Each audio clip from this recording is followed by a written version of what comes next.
Selamat pagi teman-teman sekalian. Bersama saya Nafi Rizky Fauzan dari kelompok KKN 721Y. Dan di sini saya berada di Magelang bersama, mungkin bisa perkenalan sendiri. Silakan, mungkin dari Bapak siapa mungkin? Nama saya Bapak Siswanto sebagai Ketua Paguyuban Kuliner Bambu Runcing Muntilan. Muntilan. Ya.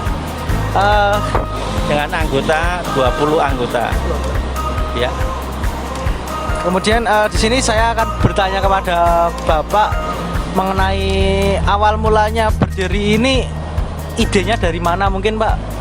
Ya, kita kerjasama dengan Dinas Perdagangan. Ya. Kita dibina atau dibimbing oleh Dinas Perdagangan Kabupaten Magelang. Jadi kita diminta untuk membentuk sebuah paguyuban dengan anggota 20 anggota. Terus kita bentuk dan kita awali pembuatan ADRT untuk paguyuban. Terus kita dibantu oleh Dinas Perdagangan. Ketika itu kita langsung diminta untuk membuat proposal untuk pembaharuan warung. Kalau dulu itu PKL Bambu Runcing namanya. PKL itu Bambu Runcing, ya. Sebelum dibangun seperti sekarang. Oh. Ya, itu kita mengajukan proposal itu selama 4 tahun.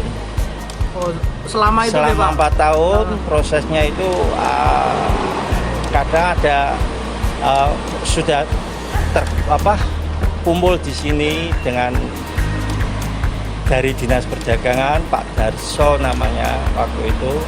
Terus Pak Darso dengan teman-temannya ya dan Dinas Perdagangan, terus pelaku usaha di Bambu Runcing. Konsultan juga sudah hadir waktu itu tapi gagal, sudah pertemuan 2 kali atau 3 kali kita gagal. Baru kemarin akhir 2019 untuk proposal kita di ACC. Oh, berarti baru 2019 ini baru di ACC proposalnya ya, Pak? Akhir 2019. Dan penempatan itu pas tahun baru 2020. Oh, terus kemudian mungkin idenya Bapak pembuatan kayak ini jadi dari beberapa anggota nih, Pak. Dari 20 anggota ini bagaimana bisa membuat ide seperti ini, bisa sekreatif ini, bisa seperti kalau di mal-mal namanya food court, Pak. Mungkin belum sampai ke situ ya. Oh, iya. Maksudnya apa itu namanya kayak food court, Pak, kayak kulineran ya, Pak. Ya, memang ya setelah dibangun kita ubah namanya menjadi kuliner Bambu Runcing. Tidak PKL lagi. Ya sedikit naik kelas lah. Oh. Jadi kita memang setiap bulan mengadakan kumpulan dengan anggota, pengurus dan anggota. Di situ kita tercetus ide-ide untuk kemajuan paguyuban ini, seperti itu. Nah, ya saya sebagai ketua PKL Kuliner Bambu Runcing juga mengucapkan kepada teman-teman itu terima kasih sekali karena atas dukungannya mereka itu bisa menjadi seperti ini kuliner Bambu Runcing. Terus di sini ada berapa kuliner nih, Pak? Kayaknya sangatlah banyak ini mungkin, Pak. Ada 20 anggota, Mas. 20 anggota. Ya, 20 anggota. Oh, 20 anggota. Dan bermacam-macam nih jualannya. Oh, oke. Terus mungkin dari Bapak sendiri bagaimana saat keadaan Covid ini, apakah ada penurunan atau mungkin sepi, mungkin bagaimana, Pak, kondisi saat ini nih? Kalau masalah Covid itu kita nggak bicara sepi lagi, Mas. Karena itu lebih dari sepi. Waduh. Lebih dari sepi. Lebih dari sepi, Pak? Ya, kemarin kayak sekarang sudah apa ya? Maksudnya ada sedikit kemajuan lah untuk pembeli ya. Tapi yang bulan kemarin itu yang jualan juga nggak jualan, Mas. Mau jualan yang beli nggak ada. Gitu. Ya, sedangkan kalau malam aja kalau kumpul di apa ya di ya diminta untuk pulang mereka sama patroli ya, dari kepolisian, tidak boleh kumpul-kumpul. Tapi kalau sekarang alhamdulillah sudah Karena ada, sudah PSBB ya, Pak? ya sudah sedikit Mulai new normal. ya normal itu. Oke. Sekarang juga lalu lintas itu sekarang sudah rame lagi. Kalau kemarin Mas sepi Sepi ya, Pak? dan itu di bawah sepi. Kita jualan berapa mangkok gitu kan. Ya, gimana lagi Mbak? Iya, udah. Tapi kita dibantu oleh pihak kelurahan, pihak kabupaten itu penyemprotan itu Mas. Penyemprotan disinfektan. Ya Oke. itu kita dibantu. Jadi 3 hari sekali kita Oh, 3 hari sekali ya. Berarti lokasi ini benar-benar 3 hari sekali selalu disemprot Iya, gitu, Pak? disemprot, Untuk terus mengamankan gitu, Pak? kita sudah menyediakan Cuci tangan. itu Oke. namanya apa Wastafel. wastafel. Kita sediakan sabun Oke. seperti itu, karena itu ya juga diminta oleh pihak pemerintah untuk seperti Oh, iya. menyediakan sabun. Kebetulan wastafel kita sudah punya Oh, ya, berapa titik, 5 titik 5 titik, Pak. ya, dari 20 warung itu ada 5 titik wastafel. Berarti emang dari awal sudah terbentuknya wastafel, jadi sudah standar untuk pandemi ini ya, Pak? Sudah. Betul, kalau untuk cuci tangan kita memang dari dulu, soalnya gini Mas, di belakang sini kan ada taman, Oke, taman bambu runcing Oke. itu, dan ada tubuh bambu runcingnya yang termasuk ada nilai sejarahnya, Ah, ya kan. Terus untuk taman bambu runcing sendiri itu kan sering kalau sore itu buat main anak-anak gitu kan. Apalagi kalau pagi juga dari TK mana itu main ke sini kan gitu. Ada mainannya, itu keretanya itu juga ada. Nah, dari situ kita menyediakan sabun cuci tangan dari dulu memang. Dari dulu ya, Pak? Ya, soalnya itu setelah anak-anak TK itu selesai bermain, terus mau naik mobil, itu cuci tangan dulu, seperti itu. Berarti sudah diajarkan untuk bercuci tangan Ya, tuh. betul itu tidak, sebelum pandemi juga kita menyediakan. Ya. Oh, iya. Terus mungkin satu pertanyaan lagi, Pak.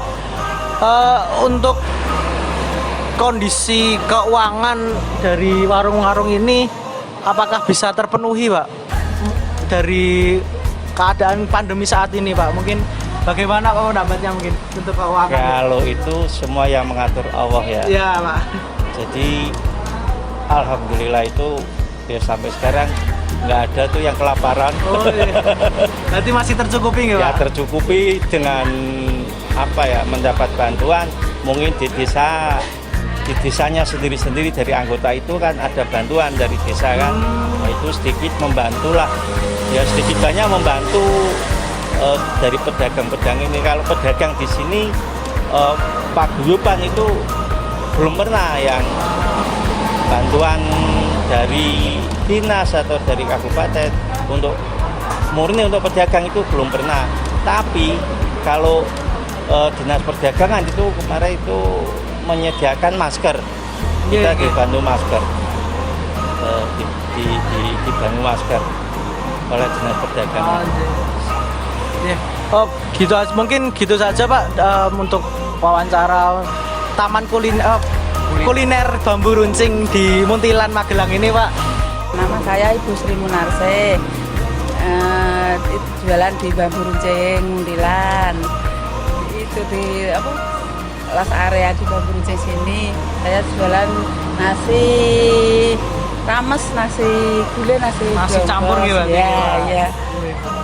Terus mungkin keluh kesahnya Ibu berjualan di sini itu apa gitu? Ada corona itu. Ada corona? Ya. Pendapatan menurun berarti? Drastis. Menurun drastis. Oke. Oke, mungkin apakah Ibu masih bisa mencukupi kehidupan sehari-hari, Bu? Ya bisa, tapi gimana ya? Yang penting cukup ya, Bu. Yang penting cukup. Yang penting cukup. Tapi ya dicukup-cukupin. Terus mungkin Ibu sudah berapa lama berjualan di kuliner bambu runcing ini, Bu? Sudah 9 tahun. Sudah 9 tahun. Wah. Berarti banyak cerita di kuliner bambu runcing ini, Bu? Ya banyak. Kalau resah, Oke. senang suka banyak. Banyak ya, Wah. Ya. Terus mungkin apa sih yang menyebabkan Ibu masih bertahan sampai saat ini nih? Yang masih bertahan keluarga. Keluarga, oh, keluarga berarti. Terus kemudian mungkin ini pertanyaan terakhir ya, Bu. Mungkin ide apa yang membuat Ibu membuat usaha ini? Yang membuat ide usaha ya gimana ya? Untuk kecukupan hidup Untuk mungkin. kecukupan hidup. Ya keluarga ya tadi ya. Keluarga ya. Ya mungkin itu saja, Bu. Ya. Wawancaranya mungkin kurang lebihnya terima kasih, Bu. Mohon maaf apabila saya sudah salah. Ya. Terima kasih. Terima kasih juga. Selamat siang ibu-ibu, bapak-bapak yang telah hadir. Jadi di sini kita mensosialisasikan mengenai memulai bisnis online pada penguatan ekonomi di masyarakat. Saya akan mengenalkan Instagram, Canva, dan GrabFood. Mungkin langsung saja ini Instagram. Nah, untuk cara pembuatan Instagramnya sendiri, jadi di Canva ini kita mensosialisasikan mengenai pembuatan poster. Jadi biar pelanggan kita itu tertarik akan membeli karena adanya poster. Nah, saya akan mengenalkan tentang GrabFood, pendaftaran GrabFood. Nah, saat pandemi ini kan emang lagi susah kan, pelanggan pada datang juga pada jarang. Nah, bagaimana kan biar agak rame tapi tetap rame walaupun pandemi ini. Nah, kita mengenalkan namanya GrabFood. Saya membawakan tema tentang akuntansi sederhana yang mudah digunakan